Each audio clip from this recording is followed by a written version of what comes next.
today on the podcast is Billy Pon, the director of Circus of the Dead. We talk a lot of horror, we talk metal, we talk guitars, everything in between.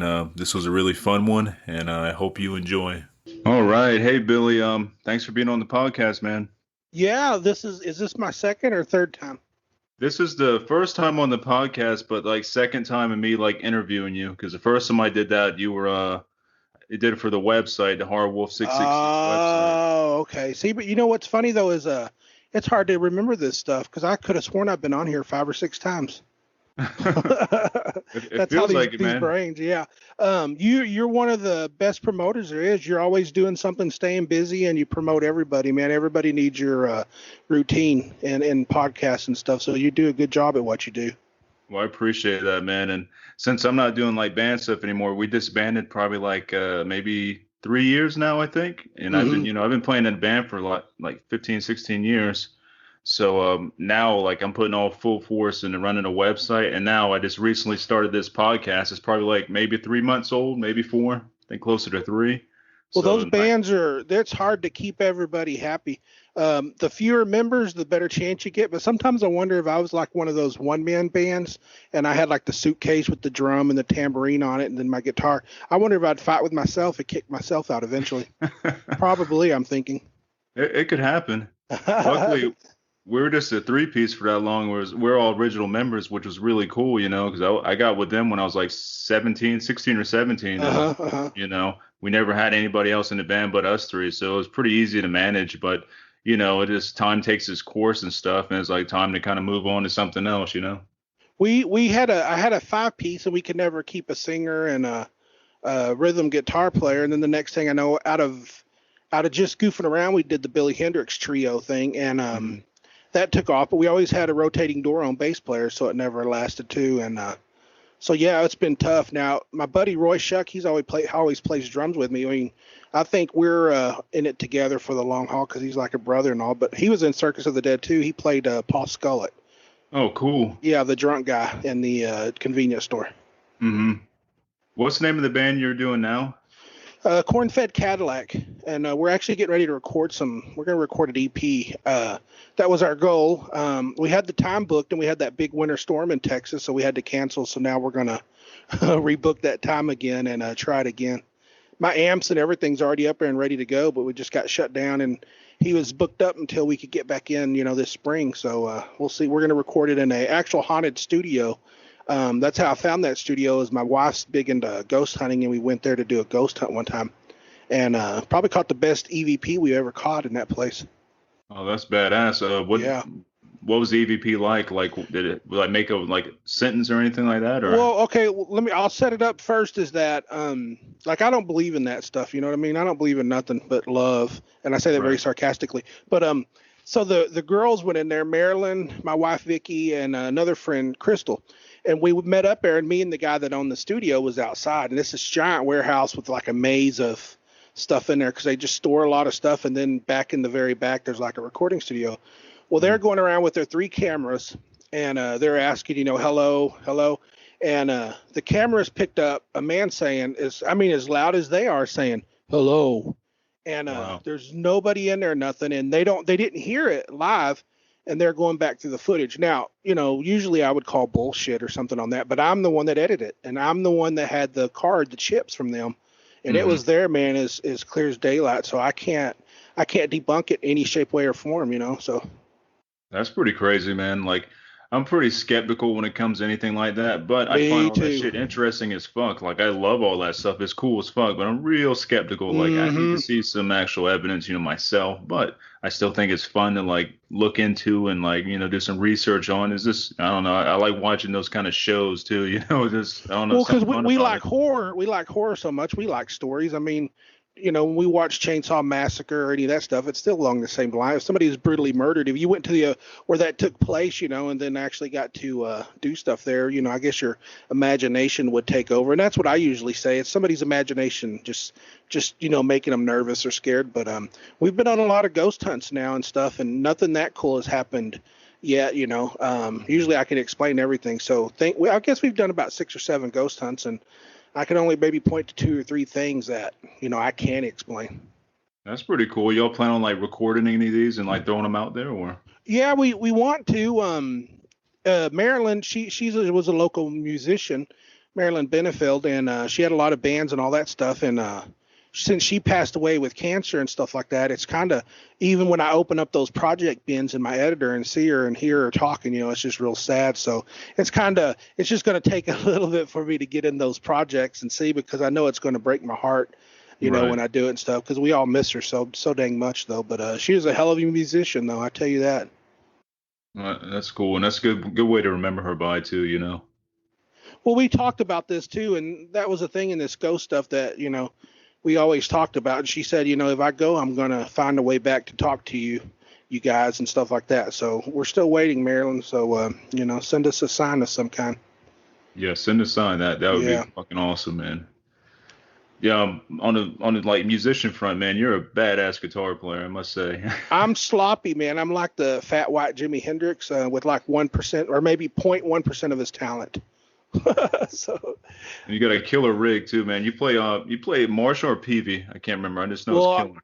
I got all those, all the above. I've been playing through those EVH 100 watt 5153s lately, and that's what I'm going to take in the studio and try out. Now I got an old JCM 800 2210 head that I've had since I was a teenager back in the 80s, and I use that for the Hendrix deal. I didn't like taking it on doing too much corn-fed Cadillac stuff because it's just kind of rare, and I don't want to say brittle because it's built like a damn tank. Right. But anything with tubes in it. But those EVH 5153s and those Peaveys are kind of more modern, and they just seem to hold up a little bit better from when you're moving cabinets and all this kind of stuff. And so I have those, and I always carry a backup of one of those. But yeah, I got on the 5150 Peaveys, I probably got about 4 or 5 different ones of those. And on the 5153s, I probably got 2 of those. I think I got 2 different heads of that one. Nice. Yeah, but I got so much stuff I kind of don't know what I have anymore. So I need to take inventory. Yeah, all my heads are Peavey. I use when I was playing and stuff, I used 2 Peavey Triple X's, like the first run of the Triple X. They like came out with like a second edition of it, but I got like the original one that Matt Caballero from Sobatura is the one that kind of came out with that design supposedly. All right. But they're all tubes, 120 watts a piece. These ones are kind of hot rodded a bit, so they're a little bit more than 120 watts. So they're like tanks too. I noticed that on the Marshalls are real thick as far as the plywood on the heads, and then the next one up is the Peaveys, but then the EVH 5153s, I noticed the plywood isn't as thick. So I guess everybody's cutting corners the more time goes on, but there's more bells and whistles in it for sure, and I can sure dial it in a lot easier than those other ones. But you can't go wrong with those damn Peaveys though. Those are tanks as far as I'm concerned. They are, man. I've had both of my cabs in the back of a double axle trailer going through New York and all those shitty ass roads, the bumps and stuff, man. It survived that, and we played a show like right after that, and I think the next day in like Virginia somewhere. I was good to go. Yeah, and before Eddie died too, you could pick those. Like I was picking up those 5150 PV cabinets for $200 if I'd go pick them up in the Dallas area and stuff. So, but now they're kind of overpricing all that stuff because of his death. But they're a pretty good price too. You could get them there for a while pretty cheap. But I don't know what PV's up to lately with moving all their production overseas and stuff. So I don't know what's up with all that. Yeah, I don't know. I don't follow PV anymore. I stay with the older stuff, and like you're saying with the price stuff, man. Like my original Triple X, it's a 212 combo on top of that, so I got 212s in there. So I paid like maybe $1,000 for it when it was fairly new. It just came out like the year before, and then I picked up my second one used for $300. There you go. Isn't that funny how that works? Yeah. Yeah.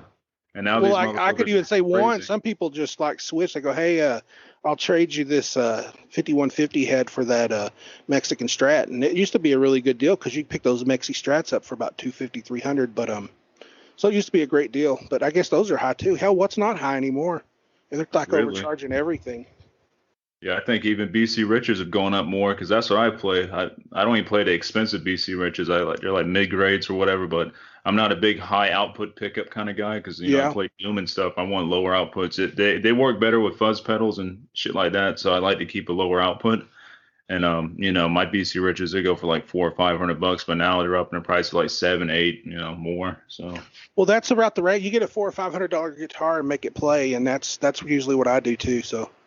Yeah, I've never played with nothing more than $800. Like I think most expensive guitar I got is like 700. And that's actually got EMGs in it, but it's all right when it comes to distortion stuff. But like if I throw it on it with a fuzz pedal, it gets all muddy and weird. Even though fuzz does make shit muddy, which I like, but it's like not it doesn't do its thing as like it should. Well, I had some expensive ones, but I didn't play them out because of this cancer deal. I sold the first guitar I sold was that Steve Vai DNA guitar, Ibanez DNA guitar, and I like pulled in like 10 grand off of that thing, and then I sold my original Chrome Boy, Satriani Chrome Boy, and I love those guitars, and I even met them, and they signed them for me, so I hated to get rid of them, but it's just possessions, man, and if I meet them again, I'll just get them to sign a cheaper one so I can hang it on the wall or something. Right. But yeah, I just noticed lately though is if I get a guitar, like I was looking at that White Lightning I had that I just sold, that Fender Custom Shop. It was a floating tremolo, and I don't like floating tremolos. I like it to be no pull up, just push down, and it had that, so I was going to have to start modifying it. And I was thinking, don't modify it because you're going to mess up the value. So therefore, it just spent its life in a damn case, and I didn't play it. So I would rather get something and modify it, to what makes me happy and makes it feel good to me, and and that's what I try to do anyway. Yeah, I think that's the way to go for me. I've never been a tremolo player, man, because that's where you got to place those at or whatever. It's in my way when I palm mute. Because I palm mute kind of far back sometimes, sometimes in the middle, but it just gets in the way. It don't fucking feel right. It never has. So I don't have none of that fancy shit on my guitar. And it's the opposite. See, if it's not there, I try to play a Gibson or something without something, man. And it could be that string space too, and the Gibson's a little different. But boy, I can't get comfortable on a Gibson to save my damn life. I've always liked them, but I just can't play them. It's just not me. It's just I always needed some kind of hot rodded Stratocaster, with the humbucker, and I can't take the varnish on back of a neck either, even if it's clear. It's got to be sanded down to the wood or something. I don't know what it is. I just feel sticky on one like that. Right. Yeah, it's all about the feel, man. Like I said, with me, BC Richards always had the best feel. I played Ibanez, I played Fenders, I played, I think, some Schecters before, man. They all just don't feel worth the fuck. Well, the BC Richards, see, I remember those when they come out. There's some high-priced stuff back in the 80s. I remember when those come out, and I played them. I like those and all. I don't know what they're doing now with them and stuff like that. But, yeah, I've always liked those back in the 80s. But I'm an 80s, teenager, so that was when, I started playing guitar was like around 84, 85. When I was a teenager, and the big hair and the big licks and all that kind of stuff. So yeah, you grew up in some killer ass music and killer horror movies back in the 80s, man. Holy shit. Yeah, but I would trade that shit for youth, health, and a Harvey these days. Yeah, I hear you, man. Time does fly. It does, and you can't stop it no matter what you do. I was just thinking the other day, I was just in my teens. Now I'm about to turn 36 here in a couple weeks. Oh my God, the hell that happened? You'll blink your eyes and you're going to be 51, man, like me. Know. So. And I kept putting off marriage. I got married when I was 48. It's like you put things, it's like, that's what people ask. I got these grandkids. Somebody will say, is that your kid? And I go, oh, no, that's my grandkid. They go, well, I've never met your kids. I go, I don't have any kids. I kind of just jumped straight to grandkids. So that's good because you could send them home.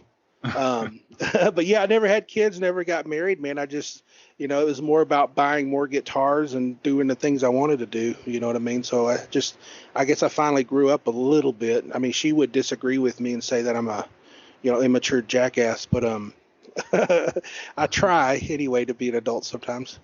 Shit, me and my wife, we got 2 cats, and that's our kids. We don't have any kids. There you go, yeah. It's like we don't really have the time for all that, man. The stuff we do the heavy metal stuff, we go to shows and shit, and then, I'm doing the horror stuff and everything. So there's not a lot of time for that, it's not my thing. And the world's opening up again finally, so you get to go out and see those shows again, which it's going to be really weird when I go see a show. We're supposed to see ZZ Top in a couple of weeks, but now they moved it to December, and that concert's been moving for 2 years now.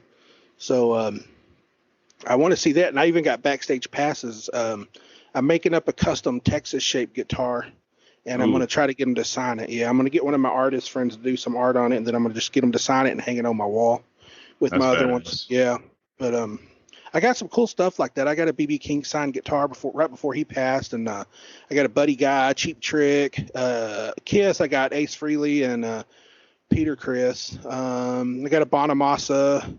I got a lot of people from Texas signed on one guitar. That includes Chris Christopherson, which he's nice. supposed to be in the movie Cowboys from Hell too. But we'll see. I heard I'm taking too long, and I heard he's retired from everything now, but I'm gonna try to push when I get a little closer and see if I can get him to, make good on the deal. Oh man, how is Cowboys from Hell going, man? Because I'm paying attention. I'm watching. Like that shit looks like it's gonna be badass. It's gonna go really good, and it's like I feel bad talking about it because it's a lot of people lose faith and they don't see it immediately, man. But indie don't work that way. I could be like everybody else and make a piece of shit, but I can't do that. That's not in my thing. And then I had some people tell me the other day that made sense too. They said I'm too cautious and I try to get everything right. So sometimes they say I need to throw caution to the wind. So it's coming along really good. It's further than it's ever been. And hopefully we get to start it, coming up here this summer or late summer or something, just go film it. But I think when I do it, Brandon, I'm really going to keep it on the DL. Mm-hmm. So people might not even know I'm actually working on it. Now, I'll get all the actors and crew and stuff to sign non-disclosure agreements and stuff like that. So that way they don't know, because I think it would be cooler to just start popping up with the, finished stuff, some trailers and some artwork and things like that. And so I guess about a year ago I asked for submissions for actors and stuff like that, or crew members, and I got a shitload of them. So, we'll be calling people and stuff like that pretty soon, but I'll be asking them to keep it on the DL. So, right. Yeah. What's a quick synopsis of, what's going to be about and stuff? That way. Well, Cowboys from Hell is if you look at any of my stuff, and she ain't got much, you take like a doll boy.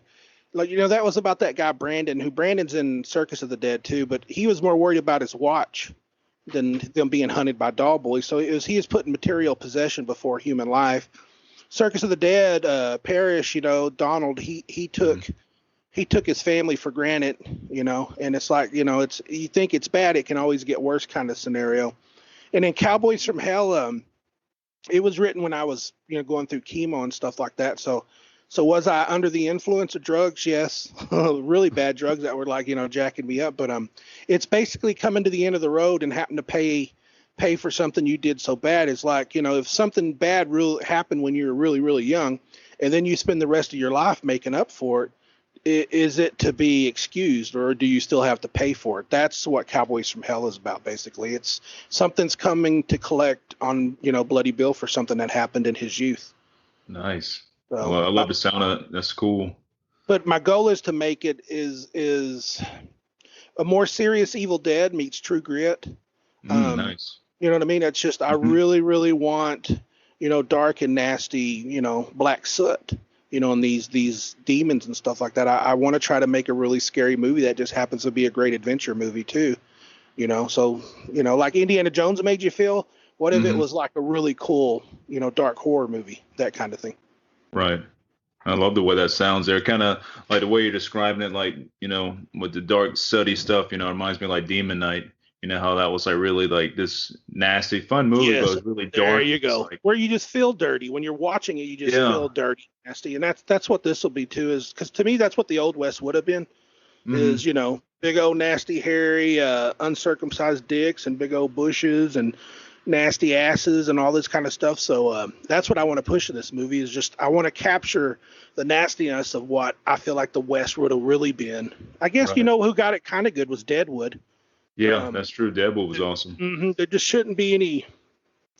The only beauty that should be in my movie is just, the what do you call it, the scenery and the backgrounds and stuff, and these big majestic shots and stuff. But once we get into that whorehouse and the shit hits the fan, and that's what everybody's going to love about the movie. So we set it up, and then that third act is, what it reminds me of is a little bit like From Dusk Till Dawn, maybe without the campiness. Oh yeah, like when you go to the bar and shit goes down there. Yeah, but it's almost like two different movies. But I liked it, and then I let some people read it and stuff, and now they're saying, yeah, you're on the right path with this, Billy. This is something special. So we'll see. We got some really cool surprises with actors. You'll see a lot of you'll see Bill Oberst in there in a big way, and of course Brad Potts, Parrish, Randall. A lot of those guys have made friends with me so much they're like family members, and some of the other people I've met along the way. And then some new people I haven't worked with yet that got some good recommendations from some other people. So that's a solid crew too, man. Those are some solid ass actors. Like they're good to have on your side.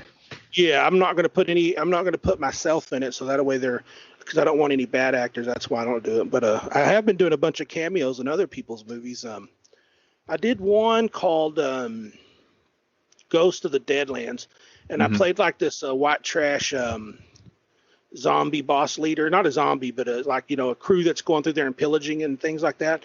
And I told that friend, it's Joseph Rodriguez, like, what the hell would you want me to do this for? You just don't want me to stand in the background and look weird? He goes, no, I want you to talk and do these lines and stuff. But he's got it sent out to film festivals, and it's really doing good. I think it's already gotten like three out of 3 that it's sent to. But I'm kind of proud of it. It's a pretty good line, and it's hard to take myself serious as an actor because I don't think I am an actor, but I think I've learned how to do decent enough because I'm a good director. And I don't say good things about me, but it's like I know how, if somebody was doing this part and if I was the director, I kind of feel like I know how I would need to do it and what I need to tell myself if there was somebody else and I was trying to get to that point. So that comes in handy, when you're trying to do these little cameo parts. That makes sense. Where is that anywhere? Well, he says making this festival run right now, so it's got a page on Facebook and they got a trailer. But I got a feeling he'll be coming out with it pretty soon. But he might do a feature on that. Now, hopefully, he casts somebody better to play my part for the feature. But because that's the worst part about me is memorizing those damn lines, man. I don't know if I've had brain damage as a kid or something, but what's funny about that is this ever since the cancer and the chemo, it's like jacked a lot of stuff up in my body. It's like I'm in remission, which is good, but that chemo knocked my heart down to like 18%. Wow. So I could sit somewhere, I'm good, but I could even walk somewhere, but you can't walk super far, get out of breath, have to take a breath, that kind of stuff. So it kind of just sucks. Physically wise, but one of the other things is my damn head and stuff, and that's what they got now is they're going to do a brain scan on me because it's like they think I have like a frontal lobe damage, but it's like, man, that's going to come from my 20s, when I used to do like full contact fighting and stuff like that when I was young, because I was wanting to be a kung fu star and a stuntman and all that in my early days. So I took some freaking hard hits and stuff. I guarantee it's going to be that concussion stuff. So if they find it, but I think, Brandon, that it's going to sound stupid, and people maybe will just say this guy's an idiot, but I think if it wasn't for that frontal lobe damage and stuff that's what makes me write and see things a certain way. I don't know what it is, but I think it's what makes me unique with the writing and stuff. And I think I've had it, since my 20s. Right. So I'm wondering if that has something to do with the way I write and stuff, and getting it right. It could be possible. I've heard that before. Like, people have like minor brain damage or something weird going on there, like gives them like an ability, man. Like, oh, this guy can play the cello now after he got hit in the head. Well, but that's not saying, please don't go pick up a hammer and start bashing yourself in the head, people listening today, unless you're Lance Wagner. And then I recommend you doing it like 3,000 times in your forehead. But no, don't try to get brain damage on purpose. I don't think, and it could be I don't know what I'm talking about too. So, did you ever do any stunts in any kind of films or like indie films or anything like that? No, I got real close.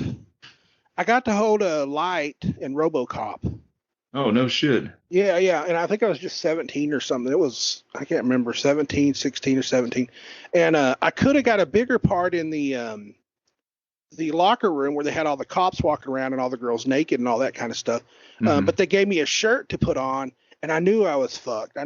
Because it was like a medium. And at the time now, I was nowhere as fat as I am now, but it's like I was thinking, this is not even going to go around my back. And I was putting it on, and you know how quick somebody notices out of the corner. I go, hey, switch with this guy over here. You guys switch out. He goes, hey, we'll let you do something else here in a little bit. And like on the second day, I got to hold a spotlight in the parking garage, and I thought, well, maybe I'll be seen. But I noticed I was wearing my street clothes and stuff, and all you see in the damn movie are spotlights. You don't see who's holding nothing or anything. So, still a cool experience, though. Yeah. And then I went and tried to get on Walker, Texas Ranger, because my martial arts stuff. And I said some smart ass comment, and the next thing you know, when Chuck Norris was around, and then the next thing you know, I got kicked off the set. Oh no. Yeah. So that was my experience. So. At least you didn't get kicked by Walker. I mean, Chuck Norris. I know, right? Well, that's something I guess I didn't understand. He didn't autograph somebody's thing. I go, dude, you ain't gonna autograph this thing? He goes, well, you'll never worry about something like that, will you? And I was like, what the hell is this dude doing? This was, man, you're talking like late 80s or something, early 90s. Mm-hmm. I wasn't, like, you know how it is when you talk to people now. You know more now than you did when you were young. Yeah, yeah. But when you're young, if somebody tried to tell you that, you'd say, nah, I know it all, man. I know it all. You know, you go back to the music stuff. It's like if I knew now or knew then what I know now guitar wise, man, I would have just played my ass off more and quit phoning it in trying to find the right leather pants and the white vampire Yngwie Malmsteen shirt to wear and shit like that. I would have worried more about the guitar than what I'm fucking wearing and shit. So, you know, you learn that stuff. It takes you getting wise and growing up. So. It does. Yeah, I can remember. I never did the leather pants thing, but I've done makeup before, like kind of gothy looking makeup, like way back in the day. And I look back on that shit, I'm like, what the fuck was I doing, man? Yeah, luckily one day as I did fuck all this theatrical bullshit, I'm just gonna be evil as fuck on stage with none of that stuff, and that worked out for me perfectly. Perfect. Yeah, when you find your niche. I know back then though, I looked like a fat girl. You know, I didn't have any facial hair or nothing, and I had super long hair and stuff. And I worked at Woolworth at the time, that department store. And people would come, ma'am, can you help me? I'd turn around. They'd say, oh, I'm so sorry, sir. But yeah, I look like a chunky chick back in the old days. Yeah, I sported a devil lock, and I regret that decision too. I was like, oh, cool. The Misfits, they wear those. I'm gonna try this out. So I had like a devil lock and a stupid fucking hat I would wear. I look back on those pictures, like when I'm on stage, and like, what the fuck was I doing? And then eventually I ended up start growing my hair out. I was like, oh, dude, I should have been doing this shit since I was a fucking kid. Now my hair is like past my ass now, like it's never gonna get cut and like keep on growing, you know. Well, the wife keeps me growing it long too. I talked her into she's not crazy about the beard, so I trimmed it down a bunch the other day, and that made me feel a little bit better, especially when it's getting over 100 degrees out here in West Texas. But I'll tell you this though, as far as playing out and stuff like that, the thing that changed the most was when I did do that Billy Hendrix experiment. People go, you mean experience? I go, no, experiment, because it wasn't good enough to be an experience, so we call it experiment. But putting that on made me a better guitarist because I felt like I had a costume on and a mask in some way. And I went out there and just went for fucking broke, went all out. And God, it was the coolest thing in the world. But now now I can go out and play anytime. But what it did is just get rid of that whole shy bug. You know what I mean? And just go out there and do it. But before that, I was too timid and too worried what I was doing. But when I went out and did the Billy Hendrix, man, you just go for broke and stuff. But I mean, the thing that sucks about that are the high end strats I broke by chunking the damn things in the air and stuff, because you get a little bit too crazy sometimes. But yeah, I broke a headstock off before, part of a headstock doing dumb shit. Yeah. Now, like I was playing a Squire. It's like I had one of those Squire bullets or something, and we painted it all things, and I was breaking it at a mall. It was live on television too for a telethon, and I thought, well, you know, I'm probably going to take one hit to break a piece of shit Squire or something. Hell no, it took me like 5 hits. Have you ever thought that? I would have never thought that. But you could barely bump a guitar that you love, and the fucking headstock will break off. Yeah, no shit. Go figure. Yeah, I think the Fender Squire was like my first guitar. It was when it came in the box with the fucking amp. So I could make them play good. You know, you can. You could set them up now. It's a great starter guitar. Yeah, now people actually play Squires, like the brand Squire. There's different versions of Squire now that people fucking play, and professionals play. I'm like, no shit. Like when I had a Squire, it came in a fucking box with a shitty amp, and I was like, well, it's a starting point, And at the end of the day, it's like, because Eddie started on like a Factory Seconds boogie body or something, and it's like he said that whole guitar back then was like maybe worth $200. But you just got to find something that suits you, man. It ain't about what, you know what I mean? I think the magic's still in your hands at the end of the day.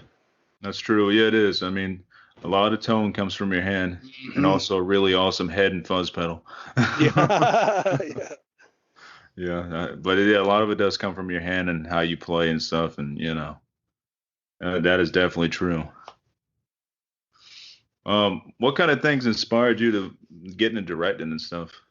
Well, I mean, I knew it was something I wanted to do. So, I mean, we'll go back to my ages. When Star Wars come out, I was 7, and we went to go see something at the drive-in, and they showed a trailer for Star Wars while I was at the drive-in. I was like, holy shit. I mean, it just captured me as a kid. And, Mom, can we go see this? Mom, can we go see this? And I saw Star Wars, and I knew that I wanted to make movies because I wanted to tell stories, about good and bad and all good and evil. I knew at an early age, and then once I had the toys, I'd map out little things, with them and little scenarios and make my own stories up with them and all this kind of stuff. So I knew I was going to do that. But then you fast forward to the 80s, about 81, 82, and I was 11 or 12 and going to the local mom and pop video store and just going to the horror section. And those covers were just so brutal and cool looking. I said, I'm going to start renting horror movies and rented, one of many was like a Chainsaw Massacre Part 2. I said, wow, this is great. I said, I wonder if the first one's just as good. Well, I actually liked the first one better after I watched it because it seemed like more of a real movie. Not that I don't like Part 2 because I love Part 2. But you got to admit, it's a comedy. It is. It's a comedy. So I like the first one where the comedy was kind of more tongue-in-cheek and hidden. And if you notice, that's my style a lot. And I don't purposely do that. It just kind of comes out of you, People always say Tarantino rips off people, but I go, no, he's not. We're all influenced by so many people, and it's in our DNA. It's like you can maybe not like the Beatles, and somebody goes, well, hey, it sounds like he's, he must have been inspired by the Beatles. And you'd say, I don't think I am, but, it's going down your pedigree. You never know. You might have been and don't even know where you picked up stuff these days because you've seen it somewhere or heard it somewhere. Right. So you just never know. So that's what I think it is the things that infiltrated my brain as a kid and stuff like that is what, made me want to be a director and stuff like that. I wanted to tell those stories too. Now, what made me get serious and do it is I was buying dollar DVDs at the pawn shop, on Fridays, just to take them home and watch them, me and my friends at work. And I got Dr. Giggles, and and there was a scene where there's these arms and legs cut off and hanging on the porch, and it looked like shit. It's like 10 of the same leg, 10 of the same arm, and I was thinking, this is a freaking real movie on a DVD, and nobody thought that this sucks.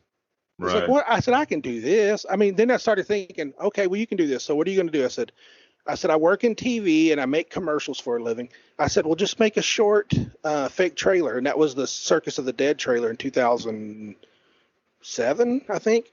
And then I said, instead of doing Circus of the Dead feature, let's just take one of the characters, Doll Boy, and do a little short. And we went there just to see how it would do. I wasn't crazy about the short, but my friend said, put it in a film festival, put it in a horror film festival. And man, we did. It got into like 70 film festivals over a 7-year period or something. It was ridiculous. And that gave me the confidence to try a feature. But I tell everybody, try to do a fake trailer first. If you're really serious, try to do it, because what that does is going to tell you what you're good and bad at. You know what I mean? It's like, well, I'm a pretty good shooter. Well, I bet I can find somebody that does it better than me, and I let them do that. You know what I mean? So I know I'm a good manager, and that's another name for director. Right. My gut, I have a really good gut, not just because of its size, but I can, if it's bad, it's bad, See, there's something about music is what makes music bad. It's like, hey, man, that's completely out of tune and don't sound right. And okay, well, that sucks. But if everything's in tune, whatever you do is still art and it's subjective. Right. To me, movies, it's the same way, because if you make something, no matter how weird it is, as long as you got the technical basics down, like audio, because if you got bad audio and somebody's trying to watch your film and you hear like, you can't watch that shit, and it's taking you out of it. So, and to focus a camera, or, somebody's got somebody talking in a scene and the camera's like 3 miles away or some shit and stuff. And they didn't mic the person up, and it's just shitty. I mean, you could forgive crappy effects and stuff like that, B movie level stuff. But, I like these filmmakers that go, I'm a B movie maker. I said, motherfucker, you're a Z movie maker. You need to focus that fucking camera, So that's the thing. I'm good with the basics because I worked in television for so long. And it's like we'd show up at a stupid car lot, in 110 degrees, and they'd say, we don't even want to fucking be here. Can we get this done? It's like, yeah, let's go. And, it's just, you got to kind of know how to work on your tippy toes and get moving, and that's what helped me in my movie making things, is I'm a good manager when I need to be on set. Well, all those factors come into play with Circus of the Dead, because Circus of the Dead kicks ass, man. It did when I first saw it, and I bought it again on Blu-ray when it got released onto what was it, Dread Presents. And I've been telling people about that shit for years now. Like, it's such a good movie. It's so dark and gritty, man. There's a lot of Texas Chainsaw in there too, you know. Well, thanks because 99% Bill Oberst Jr. and 1% the rest of us. That's what I say. Because that guy's he's the baddest dude in the world, and that was the perfect storm with him and that character Papa Corn. I mean, it's like holy crap, it was just a perfect storm. But I kid about it and say though, but about that, but because he would always say he was the worst part of the movie because that's how Bill is. But in reality, it's just all of us, and I'm talking about freaking grip hands and people on the set and makeup people. We had the same vision as we want to make something good that we're not embarrassed about. I never want to make a movie, Brandon, that somebody that worked for that movie is embarrassed. And I know Chanel, when she first come on the set, she thought she was going to be embarrassed and all this because they all thought it was going to be a torture porn movie and all this kind of stuff. But I knew it wasn't. I mean, if you read the script and let your mind take over, of course it looks bad. But I said, they didn't trust. Now they all trust. Now I could just tell Chanel I'm doing, gangbang and Bali, and she'll say, "Oh no, cool. I'm sure it's a good movie." She'll believe now because once people get to know you and you have a good reputation, they'll know what kind of person you are, and they'll know what's. Yeah, I know it's like Mr. Fister. They say everybody probably thinks, what the hell is this? It's like, is that a porn? It's like, yeah, Billy does. It'll probably be pretty cool. So that's a good reputation to have, Well, you got to build it and earn it. I mean, there's a lot out there throwing this, and they like to play the part, of the director, but they don't want to earn the part. You know what I mean? Right. And the only way you earn it is you can't be self-titled. It's got to be other people saying these things about you that you don't even know. I hear it all the time from some of these well-known actors and stuff like that when I get talked to by them. Is like, hey, so and so was telling me that they really like your stuff and we should keep an eye out for your stuff, and I maybe get a chance to work with you someday. It's like that's when that feels good when people do that. When Linnea Quigley comes up and calls you Mr. Pon, first off, I said don't do that, but I mean the teenager inside of me, it's like holy crap, I would I'd cut my right leg off to work with her. So that's just, it makes me so proud to be moving up that way. So, and I hope they know. And once she works with me and she gets to know me, she'll love me even more, but like, I would like to work with Lynn Shay and, there's a lot of people that, I feel like they get the short end of the stick when they get these roles written for them, somebody like Michael Berryman. Nobody's writing that guy anything really good. It's the same old, same old. Yeah, he gets like typecast in certain roles, and he's a hell of an actor, man. Like, he's hell of really an actor, good. But he doesn't get to act. You're going to hire an actor and not let him act. What sense does that make? Exactly. That'd be cool to see you do something with him, like, show him for what he really is, like this amazing. Well, I would like to, and a lot of those, like Marilyn Burns was supposed to be in Circus of the Dead, and because when I first started making it, I just wanted to get as many original Chainsaw casts as I could, just for good luck. And she was supposed to play a waitress, and at the end of the day, I didn't. After we were talking, we were on the same page. I was just embarrassed for her to play such a small, crappy part. Now, she wanted to play it, but I look at all the movies she's done as of late. I mean, I don't know that she was super proud of a lot of them, and I will never put, an actor in that situation. I would be embarrassed to offer them something less than something like that, for if they are somewhat of a legend in some sense. Now newer actors, that come out is like, what, come out here and earn your keep. Let's see what you got. It's sometimes I'll offer them because if I don't know somebody, all I have to go on is what other people might say, and if they don't think it's big enough for them or something, then that'll rub me the wrong way. If they go, well, I was expecting something bigger, I don't want to come out there for just a day. It's like, it's like that's where you all start, I mean, that's where me and Parrish started with the 1-day deal. And it's once you get to know, then they earn my respect and become somebody I love and admire. So it goes both ways, the legends have their reputation, but I'm only going to give them good stuff. But with the new people, I show me, how dedicated you are, and you're willing to, be a good player and show me your skills. Yeah, you got to pay your dues. You got to pay your dues. Music, you can name it, Brandon. It's like in everything. Mm-hmm. Yeah, you look at new bands or say new actors and stuff, man. Like, who are you, man? Like, do your thing. Let's see what you got. Yeah, Yeah, and you might like some of these, some of these kid actors and stuff like that, like Blow Me Away and stuff too. But somebody said too is like, well, why won't you shoot cowboys outside of Texas? Like, oh, because it's called Cowboys from Hell. They go, yeah, but how does anybody know? Put up a Texas sign somewhere else. And I go, I know. Right. You know what I mean? I said, it's sacrilegious to make a movie called Cowboys from Hell outside of Texas with the Texas heat, the Texas sky, and the Texas background and stuff. It's just like Circus of the Dead, man. That's what made the original Chainsaw different from the rest, man. It felt like Texas to me. I'm a Texas boy. It felt like Texas. And that's what felt like Texas to me too was Circus of the Dead. I can say that about my own movie. It felt like Texas to me. It felt like Odessa. It had like I said, with the Texas Chainsaw feel to it, like it was like a hot, sweaty, like grimy. You know what I mean? It had that feel. That wasn't even added, man. That shit was real. I believe. Like because sometimes you can pick up the fucking fan sounds and shit. So you got to turn that stuff off for like. You know what I mean? Air conditioners, that are keeping you cool while we're acting. So, I mean, it does get pretty nasty in some of those places. Or in some cases, we had to turn out. We're shooting natural lighting as much as we can, kind of like what they did on The Revenant.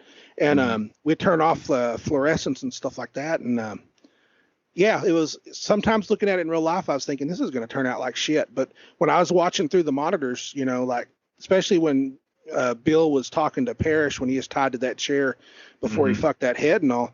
I mean, I was getting goosebumps, man, and I was looking around at everybody on set watching, and everybody else's feet, and I was thinking maybe we're onto something decent.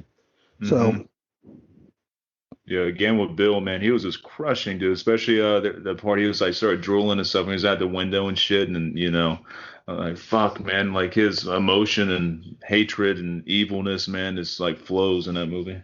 And he wants to do sweet, nice stuff.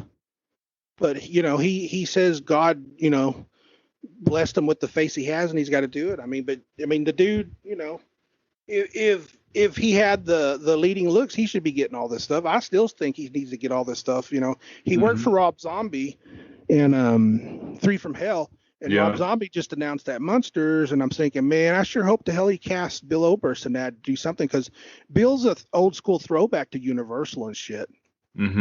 He could really play the hell out of something if he gets that opportunity. Unfortunately, in this business, it's kind of who you know and things like that. But he tells me that him and Rob hit it off really well, so maybe he'll work with them again. His part in 3 from Hell was a pretty good part, I would say. It just wasn't. He didn't come on, and he had a bunch of lines, and it was pretty good. Yeah. Yeah, I remember when he popped on there, I was like, oh, shit, it's Bill. Like, that's how it always is, though, with Bill. You see him in, like, everything almost. Like, oh, shit, it's Bill. Do you know who that woman is? What's that? You know who that woman was with them in the movie? Refresh me on that one. That was Bill Moseley's wife in real life. Oh, no shit. That's what I heard, yeah. I didn't know that. Isn't that awesome? So I know Bill and Bill, worked on Handy Dan on another puppet movie or something together, but they're pretty good friends now and all. But that's the same way too is, Mosley, he's one of my idols too. But what do I go to him with? Oh, do you want to play this chief of police? You want to play this? It's like, no, I want somebody those guys I love and respect so much. I want to give them something that they go, holy shit, this is a really good role. Right. Yeah, I totally understand with Bill. Like, you want to have something there that he really shines in and, does his thing with, Well, it's like Oberst is like when you have a Maserati, get that thing out and drive it, man. You don't drive it like to church on Sunday. You drive that shit on the highway and turn it up. Oh, yeah. And that's what Oberst is. He's like a thoroughbred freaking racehorse. You know what I mean? Give those actors something. Give the Berrymans something to act with. Give those actors some acting things. I totally agree with that, man. Hopefully that's something that comes in, that happens soon, or before these people get too old and they retire for good, because I know Berryman's getting up there in age and stuff. Now he was in The Crow, and his part got canceled. Yeah, he was supposed to be like Death, right? Yeah, he was like the Skull Cowboy or something. There you go. And it looked awesome as shit. But maybe I can get him to come do a cameo or something, and then we'll make something else called Cowboy Skull, just so he could get that part or something cool. That'd be badass. Yeah, but I always thought, I said, man, we really missed out on The Crow. I mean, not just because Brandon Lee got killed, but just losing that Michael Berryman part of the movie. Yeah, I think that would have been cool as shit if they kept it in. The movie was still perfect Mm-hmm. in my eyes, but that would have just made it even more perfect. We know that when that first come out, I was, old enough to go to the movies and see it and all that. But by the time you go see it, you knew it happened, and it was just, it wasn't like there's a bunch of social media and shit back then. No, You read anything on freaking magazine or something, so you didn't know as much. So it was all your imagination, and it still hurt just as bad. Nowadays the news hits before the movie's even made. yeah, I know. Yeah, news travels super fast now, especially when the celebrities die and stuff like that. Like, in an instant. And that's why I got to speed up and quit freaking dilly-dallying around, because time's going by too fast, dude. Everyday things are ticking so much. Like I said, my health and all that kind of stuff is like, how long do we really have, Right. That's true. Like, I'm overcoming my social anxiety of talking with people doing this podcast. So I think that's a good thing for me because I can Yeah, play in front yeah. of you all day long on a stage. I can do stage stuff all fucking day, but outside of the stage, like I ain't no good with people. Well, I would recommend hitting like Texas Frightmare Weekend or something, because now so many people because of this thing, and you get Hmm. to talk to them, and then there's people walking around. It's just there those conventions, man. There's no, I don't know. It's just easy. I think you would love it more than you know.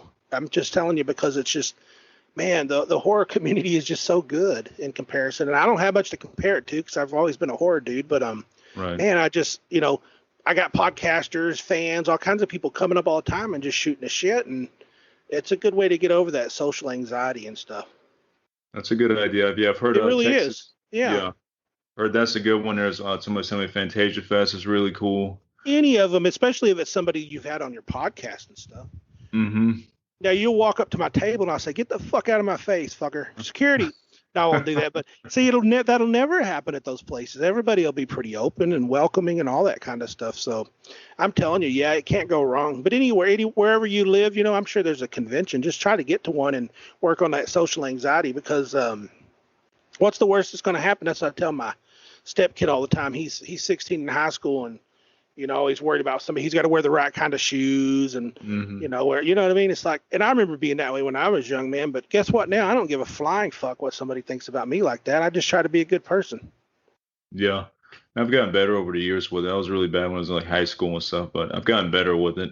And a lot of it, that's not like dealing with most people because most people have nothing like in common with me. Like, I start talking hard with you, they're going off on some other fucking subject that like, there's nothing to Well, really relate to. I'm like, what am I supposed to talk about here? You well, know? fucking, thankfully, like The Walking Dead and stuff, man, that's kind of it was. Now I know it's The Walking Dead, and it went, it's kind of gotten shit the past 4 or 5 years, but that's opened so many regular people up to horror. So I mean, Hmm. it's opened a lot of people. You'd be surprised what you got in common with a lot of people, because you watch a lot of shit too. You've got in common, and horror is bigger than people would like to admit. I think it's like comedy and horror is always, they say, the best way to make money on a movie.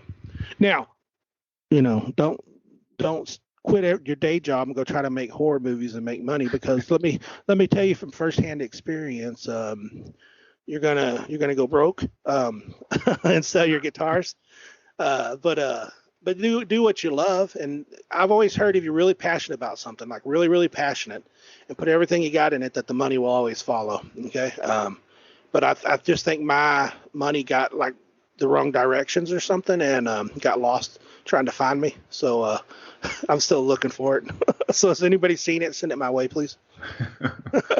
Well, I think more good things are coming your way, man. Especially with the new film you're going to be working on and stuff like that. And with Dread picking up your film, Circus of the Dead, getting it out there to people, I think that's cool as fuck. Well, they picked it up after we got it out independently, but we went with like a aggregator. An aggregator, in short, is basically somebody that gets you on all those platforms, and they just charge a fee for just that. And then you're supposed to get all the money from the company's Amazon. Well, Distributor was a company that was invented so they wouldn't screw the filmmaker around. Well, they went bankrupt and screwed the filmmaker around, including myself. Yeah. So once I knew it was up, and I had some other friends that did that too, and they're all belly aching and bitching. I said, well, shoot, I'm going to use this as an opportunity to think I'm free and clear and go to somebody else. And the first ones I reached out was Dread, and I go, man, I got this, because I liked what they did with Terrifier. Yeah. And I said, hey, I got this little movie here and blah, blah, blah. And they go, yeah, send it our way and we'll take a look. And I thought, if I had a nickel every fucking time somebody said that, well, guess what?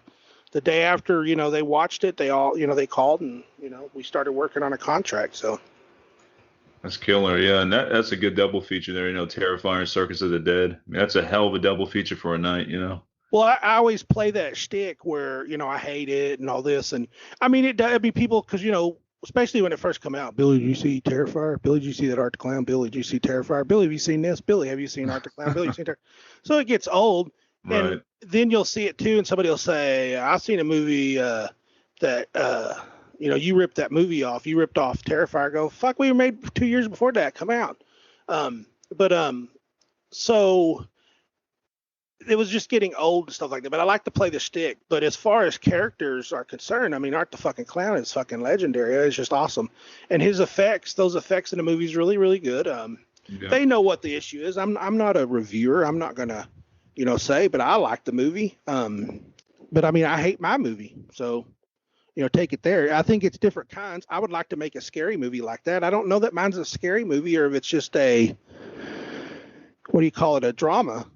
Or a thriller. So I don't know.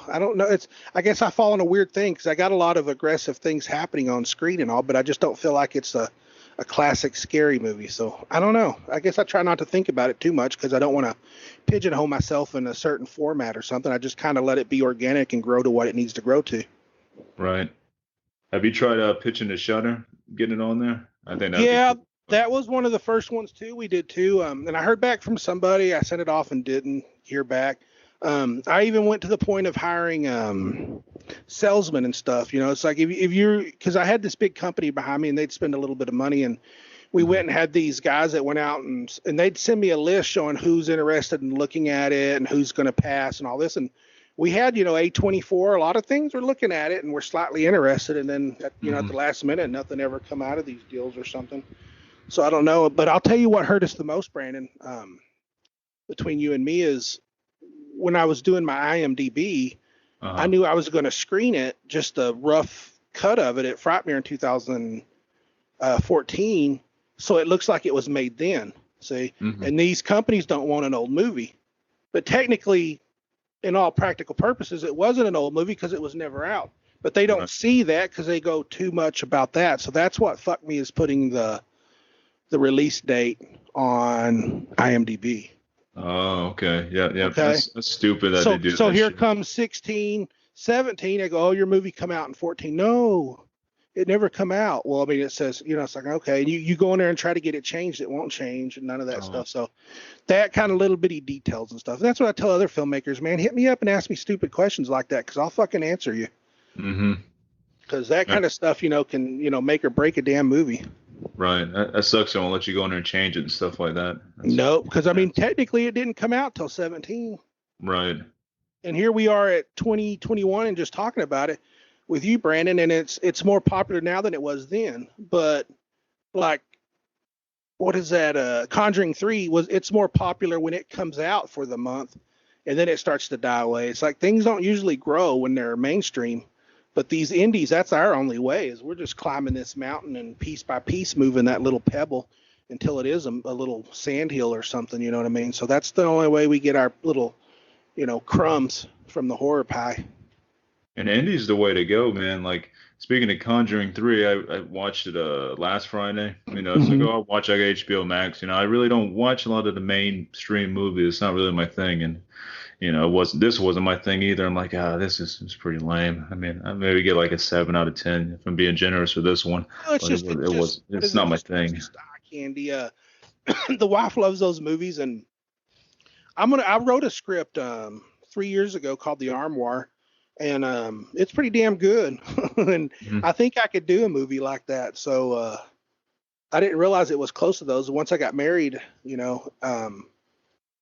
I guess right after I wrote that script, married somebody that likes that paranormal stuff. I didn't realize that how big it was as far as that, but I went back and watched all of them with her and stuff like that. So I see what they're trying to do, but I think it misses the mark a little bit. It needs a little bit of that indie aggression in them. Yeah, that's the thing. It's too safe. And there's too much. It's everything's fucking smoky. Mm-hmm. There's not that much smoke in life. It's scary, but there's smoke, Billy. It's like, I've been in some scary ass places doing these things. I've never seen any smoke. Anytime I see smoke, something's on fire. Right. What is that fake ass shit? You know what I mean? They're just trying too hard. That's something that The Exorcist did so well. The original Exorcist, yes. The first one, like, it was dangerous, and it's still dangerous now. Like you watch that shit, like I got to watch on the big screen one year, and like it still blows me away, like the Yeah, effects no, and everything. That's a that's dangerous, a dark movie. good movie, man. That's the way it should be done. That wasn't candy coated, especially for its No, time. Chainsaw wasn't candy coated. nope. And those two hold the test of time. You know, they're still Yes, effective they as do. fuck, You're man. right. And I love that. And they're not technically. I don't think they were mainstream when they came out, if I'm not mistaken. I No, don't think they're giant, they big budget things. yeah, no, that Marilyn Burns used to talk about it being well, I mean, they had a porn company invest in it, but like a porn. Mm-hmm. They're Yep. embarrassed working for it and stuff because everybody's seen it as a porn, an X-rated porn. Yeah, I And heard how there's some. bad is it in reality now when you watch it? It's not like that's it'd be lucky if it's PG-13 these days. Right. I think Chainsaw was what was it rated? I know it was rated R, but really it's kind of more on the I think yeah, PG-13 side, like you know what I mean? compared to day standards for Yeah, sure. yeah, yeah. I mean, unless you're busting them because of those her nipples, Sally's nipples in her tank top. But that's a George Lucas move too. That's what he did to Princess Leia too, is take that bra off. So Oh yeah. yeah,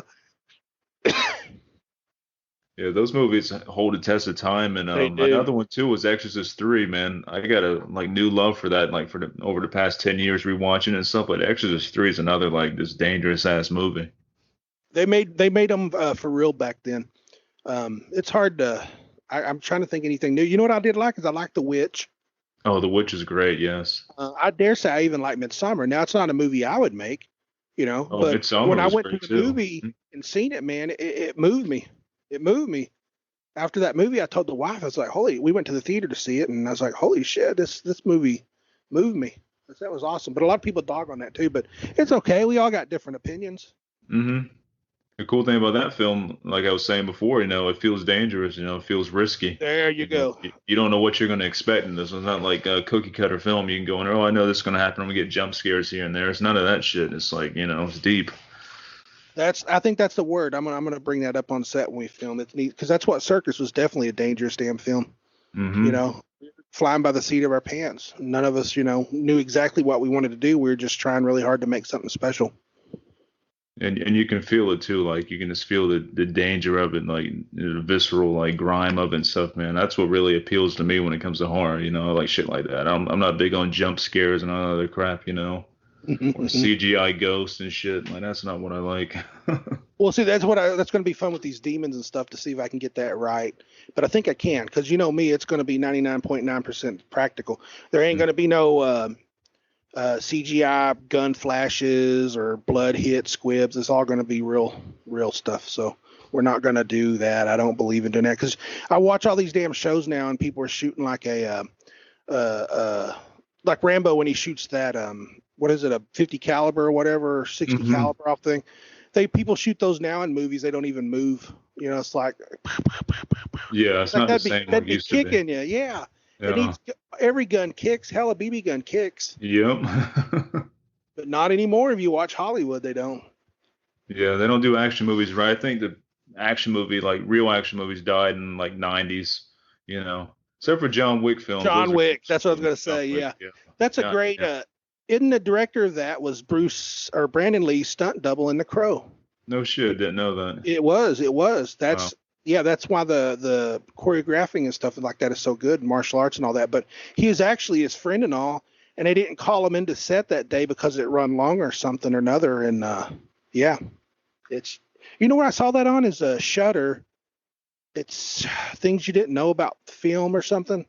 You need Hmm. to watch that on Shutter. That Oh, Crow. I think I have, and I just fucking forgot about it because I watched Yeah, so much yeah. shit. Like I think I know Well, what you're talking about. they didn't mention it was John Wick's director and stuff, but it is that stuntman they're talking to. That's the John Wick director and stuff. No shit. That's badass. And those movies never disappoint. I think there's what, four of them out now, or three or four. That's right. God damn, they're good, They're man. fun, a lot of fun. But they Another. just need the guns. Like they do good Yeah. in some places, but they're not kicking enough, and you could see. But it's good. They're the best ones of modern action. It's like the hard boiled of the day. John Wick's is the hard boiled of the day. Yeah, I agree with that. Definitely agree with that. Do you speaking of Shutter or whatever again? Do you follow Joe Bob's show, Last I Drive-In? No, I do not. I'm a fan of his, but I don't get to watch the show that much or nothing like that. So since getting married, I don't blame anything on the wife or nothing. But it's usually if we watch something like that, I watch something she might be interested in. If I put on something and she gets on her phone, then I say, oh, she might not be too interested. So we try to just watch mostly movies and stuff. But maybe I need to check it out though, because I am a big fan and all. And I just worked on that movie Cryptids that's getting ready to come out, and he's in it. He's the star in the movie. That's right. Yeah, I've seen the things for it. Yeah. So I filmed all my parts, and his parts, I did the voiceover for him and popped up a picture of him.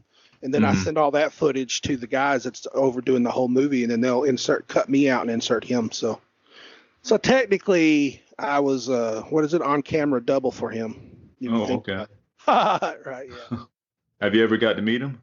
Nope. Not yet. I know Parrish and him were good buddies, but I haven't ever got to meet him yet. I want him to watch the damn Circus of the Dead. I thought that'd be a great movie for his show. It would be fantastic. I was thinking the same thing. I was gonna bring that up. If it was on the last drive-in, that would be fucking killer, man. I'm gonna send some stuff to Darcy and them by email and all that shit, because Joe Bob will respond eventually. He just gets really, gets a ton of emails and shit. But I'm gonna like tag them and shit like that and see if I can get you on the last drive-in. That'd be killer. Yeah, I would do it. They're welcome to do it. I own the movie outright, so they can cut it, whatever they need to do, to make it safe for that stuff. But no, I would do it in a heartbeat with them. It would be perfect, man. Like throw you on a day where you do like a Texas Chainsaw Marathon or something like that. Yeah, man. Like during Thanksgiving time or some shit. That would be badass. Well, you might mention, like I said, the director's working on Cryptids, because I know he did that one. But it's actually, my part's called Chupacabra Death Machines. That's nice. Funny how they gave me the Chupacabra since I'm down in Texas. But instead of me going to shoot something where it was, because what are you going to do? Oh, some guys camping out in the desert and the Chupacabra comes. It's like, that's not Billy Pon, man. That's not Bloody Bill. That's not what I do. So what I did is I had it where these drug narcos meet once a year, and they take their low performer sellers and they put them in this, they scratch a number on their head and then put them in this warehouse and let these two Chupacabras with cameras on their tags hunt them down. Uh-huh. And whichever one lives the number lives the last, all the other narcos got to pay him X amount of money. He wins the pot. Oh, cool. So it's kind of like a Mexican Running Man in some sense. But it's really good. I'm about 90% done with the edit, and man, it's every time I watch it, I got a big grin. It makes me laugh. But I shot that right like 2 weeks before I got the cancer thing, and I just remember being on set those 2 weekends before that cancer shit come up. Mm-hmm. And feeling like I just thought I was sick or had the flu. I didn't know what was wrong, but I just had zero energy, man. And then a week after shooting, I said, okay, I'll get to this edit. And then boom, they said, hey, you got cancer and you're going to have to start chemo and all that stuff come out, I think. So, but I don't think they're holding up on me. I think they had some other people that hadn't finished theirs yet either, or at least I hope it's just not me that held them up. How did you do the Chupacabras? All practical, of course, or? All practical, and we do like we did on Circus. If you see any CGI, you won't usually know it's CGI because we just kind of touch up. Like I think on the Chupacabra, we might have some blinking eyes and moving eyes with CGI and stuff like that. So I kind of do a little bit of mix. Yeah, see, that's fine. As long as you can implement it well like that, that's cool. I just hate seeing like fucking CGI werewolves, like no practical whatsoever. Just like no, we definitely don't have that. No, it starts out with the thing, but it just kind of reminded me a little too much of taxidermy head or something. So that's a little places we had to. I just wanted a little bit of something extra and stuff. So like a little bit more different snarling or breathing or panting or tongue out and things like that. So the guy Ryan Clapp, who played Noodle Dome in Circus of the Dead, is real good at that stuff. So he's the one working on that for me. So we'll take a look at it. If something looks too fake, we won't use it. But usually it's like that scene where Brad Potts got run over in Circus of the Dead. That's practical mixed with CGI. And that was well done. Like you can't really tell at all. Like that's how it should be. That's what I try to do, right? Yeah. And there's another shot on that scene where Popcorn's kicking Donald in the ass, pushing him inside that theater, and on the outside there's some gawkers outside from some drunks from a local club that's parked across the street. So we completely took them out of the shot in the background. So I couldn't get them to move. Could we ask, hey, could you guys move? Hey, fuck you. This is a free country. Oh. So I said, well, they're not yelling, so let's just shoot it and we'll erase it in post. Nice. That worked out well. Second option could have been chasing them down with a chainsaw. Yeah, that's what people want that now so they can sue you or some shit. Yeah. You can't do the things you want to do anymore. You get shot or something these days. Yeah, that's definitely true. You got to be careful. My days growing up, if you popped off to somebody, you'd probably get a fat lip and stuff, but not now. People do it on purpose these days. Yeah, and they don't use fists. No, they don't. Yeah. So, I did all Okay. that martial arts and all that kind of stuff when I was young, and I tell a step kid too, because, you always kids around say he's going to whip my ass. And I tell him, I said, bitch, I said, I got about 20, 30 seconds in me. And I said, fight before I get tired. So, so I said, you're going to be in trouble. But And that's really all you need. You get 20, that's 30 it seconds. with that. Yeah. One hit that is all it takes. But do I carry the same tough guy swagger I used to have? Absolutely not. Yeah. But, I guess I'm more of a pacifist these days anyway.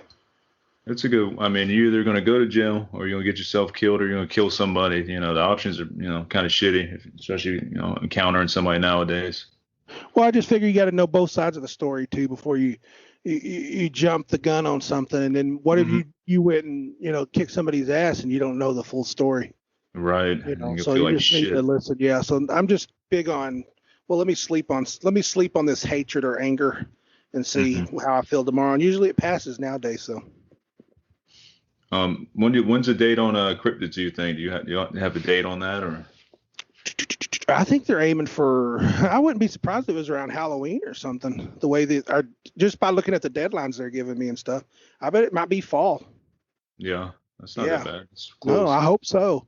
Yeah, we've Mm-hmm. been going on it forever and a day, so it's going to be nice once it's out. But I need to get on everything, though, dude. I want to try to do at least one. I want to try to do 3 movies every 2 years is what my goal is. That's a good mark.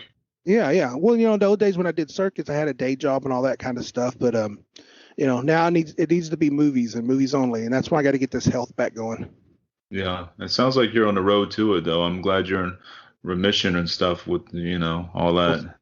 Well, thanks, but like I just don't want to be like in one of those rascals, on the set of Cowboys from Hell. Hey, hold on, let my rascal catch up with these horses here. Hold on. Yeah, the rascal's not the way to go. Yeah, I can get anywhere and do anything. Like I said, I probably just can't run and do those kind of active things I used to do. But everything else I'd be okay. So I think it's gonna be all right. So I need to do like somebody told me last weekend to quit being so cautious, make it happen. And just go at it. Mm-hmm. My last question for you, are you still doing the haunted house stuff, the haunted attractions? I am. And, for the first time last year, it was really weird because we had to tear down stuff that we built in 1998. And we built those walls outside. So it don't have near the decorations, but it went over better because it was something new. And I guess the community liked it. So as of right now, I can't afford that $60,000 sprinkler system. So it looks like we'll be outside again, so we'll just build this giant maze outside. So hopefully rain don't happen. But we're going to try to do that again next year, I guess. And that's in Odessa, right? Or Odessa, And so they're just what it is I've just noticed since 2013, everybody's been cracking down on haunted houses a lot lately. It's getting harder and harder to open them up. Because you got to have a building inspector inspect things. You got to have the fire marshal inspect things. And a lot of these people that just open up, they don't do that, But if you start advertising on Facebook or become as big as I was, somebody's going to show up to check you out. So that's why I do everything legal, because and with that too is, that's just like movies, you don't want to do something unsafe and get somebody hurt. Right. Yeah. Do your best to keep everybody safe. Yeah, that's cool. So you do pretty well with that. Then you get a good crowd and stuff. I get a pretty good crowd, but I mean, I get what, West Texas gets on a haunted house. It's probably nowhere what we used to get back in the Dallas days. But I think it's important to the community. There's kids that's, their parents work for me and now they're 15 years old and can work for me and stuff. That's how long I've been doing it. It's going on 22 years, I think, down here. Damn, I didn't know it was that long. That's crazy. A long time. We started it in 98 down here, but I've been doing them since I was in like 3rd grade. Wow. You had some of the Circus of the Dead characters at your mazes and stuff too, right? Yeah, we did. Like Rusty's always out there as Mr. Blister. Ryan retired the Noodle Dome. Doll Boy's retired, but Mr. Blister will kind of give you talk shit at the front door and stuff like that. So that's kind of cool. If diehard Circus of the Dead fans can come out there and get made fun of and stuff. Nice. And what's the name of your horror attraction? That way, this past year, we'll just go to bloodybill.com because I think we might change it up every year. This past year, it was Chainsaw Carnage. Okay. It's kind of like a hillbilly thing with rodeo clowns and zombies. But this year, I'm not sure what it's be. But in the past, forever and a day, it was DEFCON 1 Haunted Warehouse and then Circus of the Dead Murder Maze. There were two different ones. But now we just combined all that and made one really giant one. Yeah, that sounds awesome. We unfortunately around my area we don't have any good haunted houses. You gotta go way the fuck out, like a couple, like 4 or 5 hours out just to get to something decent. Yeah, you should start one. Yeah, I get funds for that one. I always wanted to star in one. Not star in one, but just act in one of them. You know what I mean? Yeah. Man, No, I do. Yeah, no, it's fun.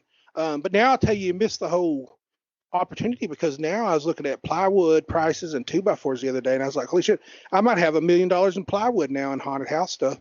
I just noticed. Well, I bought it back when it was like 80 cents for a 2x4 back in the late 90s. Now that freaking stuff is expensive as shit. I think those 2x4s are $8 or $9 now a pop. Wow. I always want to do one in like a freaking old rundown hospital, man. That's what I always want to do. That'd be nice too. You just got to get them to get that approval and stuff, and that's what's hard. Like the thing now is if there's no sprinkler system that works and is operational, it's going to get you shut down. Yeah, you got to have everything on as bells and whistles working then. Well, I mean, if you're out of city limits, then you just take the risk of the state fire marshal. I mean, you don't have to tell anybody you're doing one, but they can always show up at the last minute and shut you down too. You take that gamble. But mine are really safe. They're really safe, other than the nicks and bruises and stuff. And it's usually by the person who they're with yanking them or something like that. So we keep it pretty safe. I haven't seen any big time injuries up there, other than a nick here or there or a bump here or there. That's good. Yeah, that's what I see most of the time. Is the people like screaming and stuff, pulling their friends down. That's the ones that get in all the time. Like, man, come on, yo. We went to Netherworld a few years ago in Georgia. Netherworld. Have you ever heard of Netherworld? Yes, I have. Oh, dude, that shit was so bad. It was the best haunted attraction I've ever been to. It was so badass, but I wanted to like kind of walk slow and check shit out. Check it out. Animatronics. And you got these assholes pushing you. Go. We got to make money. Yeah. Go. Screaming. Yeah. I'm like, I want to see the giant Cthulhu right there, man. There's a giant Cthulhu blowing shit out. I'm like, I want to see that, you know. Well, that's how my old haunt was. It was decorated like you were in a movie set. Oh, nice. Yeah, but see, now we're outside and it's just a big maze because I can't leave that stuff outside. It'll rain on it and stuff. So. Yeah, and with that weather, anything you got metal on it start rusting and shit, you know. Yep, you're right. You know, all about the humidity. It's like 90-something degrees today, and humidity is like 100%.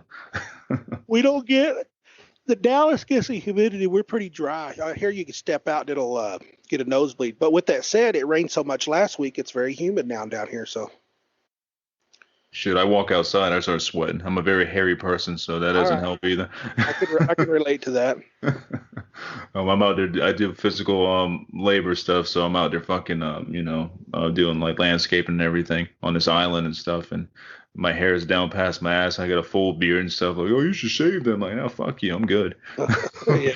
Keep going. It keeps the sun off my face. There you go. Yeah.